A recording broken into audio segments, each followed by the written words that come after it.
m'appelle Julie, j'ai 35 ans et je suis chef de projet dans le spatial pour Alten.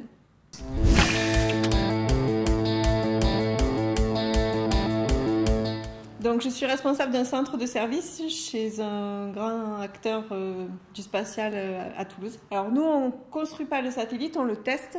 J'encadre une prestation de 35 à 45 personnes à l'AIT. Donc l'AIT, c'est assemblage, intégration et test. Il y a beaucoup de métiers qui interviennent sur un satellite. Et à mesure que des éléments sont ajoutés, on fait des tests pour s'assurer que ces éléments-là fonctionnent bien tous ensemble. Donc on a la Charlotte, la blouse, les surchosses.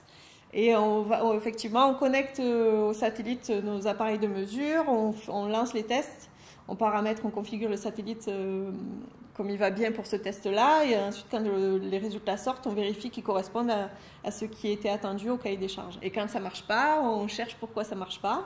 Et donc, il y a cette part-là en même temps de préparation et aussi d'investigation. Donc, on fait des astreintes, on travaille le week-end.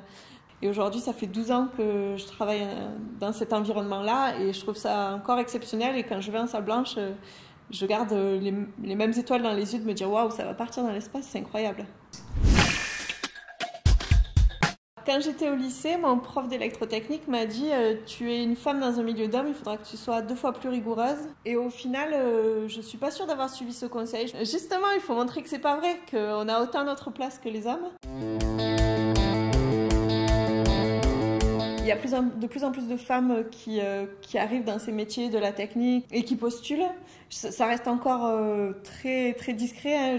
Quand je reçois des CV, je reçois beaucoup plus de CV d'hommes que de CV de femmes. J'imagine que c'est parce que les filles n'osent pas se lancer dans ce type de carrière. Il y a de belles opportunités, il y a des choses à faire. Et je ne crois pas qu'on devrait se mettre de barrières. Il faut y aller, il faut se lancer. Et il y a tout à fait la place pour les femmes dans le spatial. Mon rêve pour plus tard, c'est la bienveillance, plus de bienveillance. Plus de bienveillance envers soi-même, envers les autres, envers la planète. Ah, c'est une bonne question. Mon rêve d'ingénieur, continuer à apprendre, continuer à découvrir. Ouais, ça, continuer à apprendre, à découvrir.